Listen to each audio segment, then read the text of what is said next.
ada beberapa hal yang mungkin perlu kami jelaskan seperti tadi disampaikan oleh Pak Menteri, yang misalnya pasal 256 terkait demonstrasi. Jadi itu sebetulnya harus dibaca secara utuh ya pasal itu.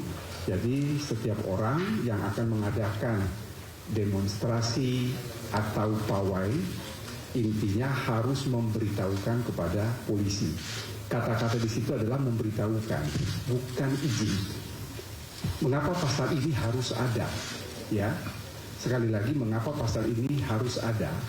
Karena ini berdasarkan pengalaman yang pernah terjadi di Sumatera Barat, di mana sebuah mobil ambulans yang membawa pasien itu, dia mati di dalam karena terhadang oleh demonstran. Jadi tujuan memberitahu ke aparat keamanan supaya bisa mengatur lalu lintas. Demonstrasi kita menjamin kebebasan berbicara, tetapi kita harus ingat juga bahwa ada hak dari pengguna jalan. Demonstrasi itu pawai pasti akan membuat kemacetan lalu lintas. Mengapa harus diberitahukan kepada pihak yang berwajib? Tugas pihak yang berwajib itu bukan melarang dilakukan demonstrasi, tetapi pihak berwajib itu dalam hal ini adalah polisi untuk mengatur lalu lintas supaya hak pengguna jalan lain itu tidak dilanggar. Itu intinya. Rupa-rupanya pasal itu tidak dibaca secara utuh.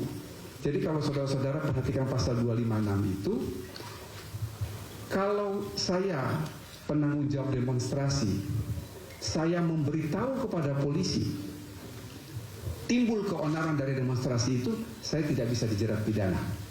Karena saya sudah memberitahu. Kalau saya tidak memberitahu, tidak terjadi kerusuhan, juga tidak bisa dijerat. Jadi pasal itu, bahasanya itu adalah diimplikasi. Jika dan hanya jika. Jika tidak memberitahu dan menimbulkan keonaran. Cuman yang baca itu kan kadang-kadang tidak baca utuh. Kalau dia baca utuh tidak paham terus komentar. Itu yang bahayanya di situ.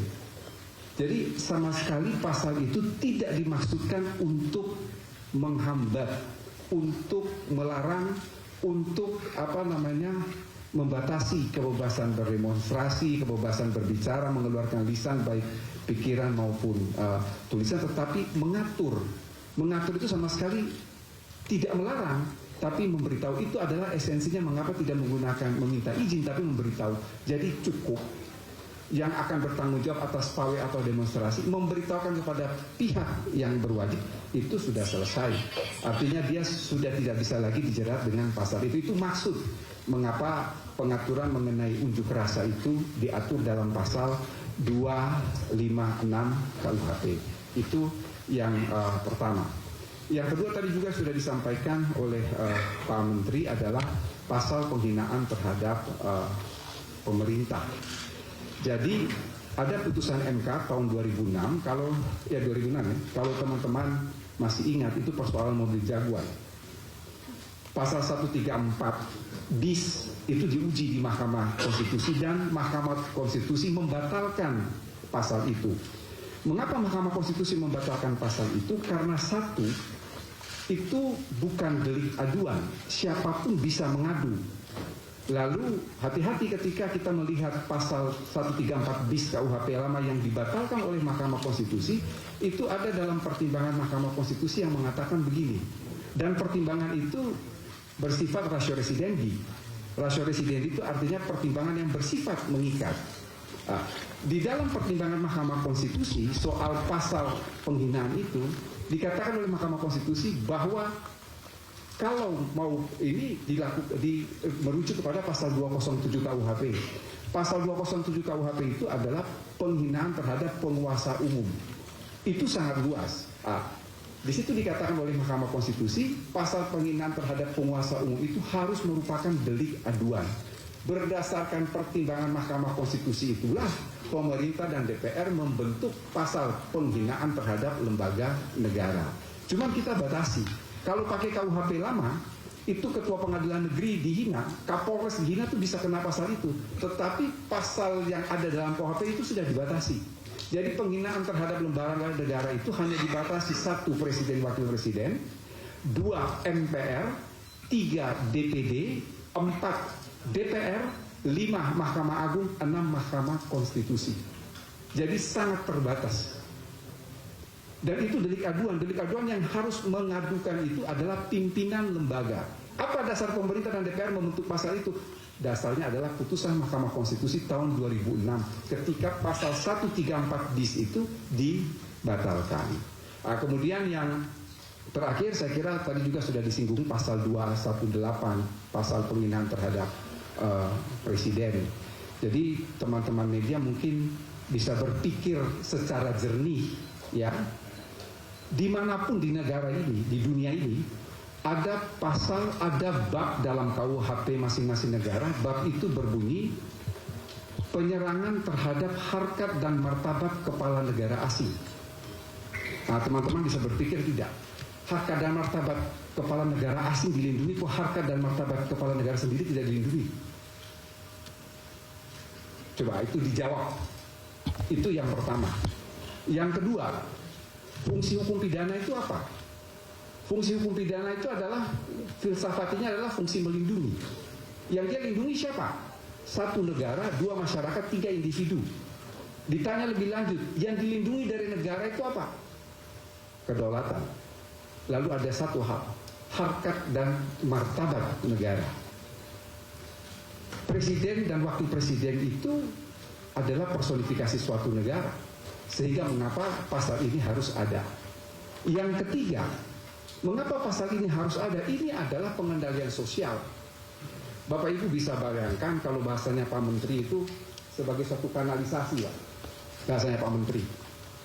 Presiden dan wakil presiden itu punya pendukung. Minimal adalah 50% plus 1 ketika dia ikut dalam pemilihan presiden. Bapak Ibu saudara-saudara bisa bayangkan kalau pendukungnya tidak menerima presiden dan wakil presidennya itu dihina, terus kemudian terjadi anarkis. Lalu apa yang mau kita katakan? Tapi dengan adanya pasal ini, kalau ada bahasanya kan seperti ini, wong presiden saja yang dihina, tidak apa-apa kok yang pendukungnya sewatkan, kira-kira seperti itu. Jadi ini adalah kanalisasi.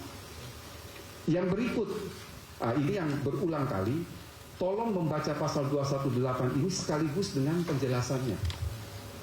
Penjelasan itu utuh. Dikatakan bahwa pasal ini sama sekali tidak dimaksudkan untuk mengekang kebebasan berdemokrasi, kebebasan berekspresi, termasuk di dalamnya tidak melarang kritik. Mengapa kritik ini? Karena kritik dan menghina itu adalah 2 hal yang berbeda. Jadi yang dilarang betul di dalam pasal 218 ini adalah menista atau memfitnah. Menista itu contohnya adalah ya kebun binatang keluarlah dengan menghujat seseorang. Atau memfitnah. Kalau memfitnah saya kira dimanapun di dunia ini namanya memfitnah itu adalah tindak pidana. Sehingga pasal itu sudah mengatakan bahwa kritik dalam penjelasannya, kritik tidak dilarang di dalam pasal ini. Salah satu wujud kritik adalah unjuk rasa.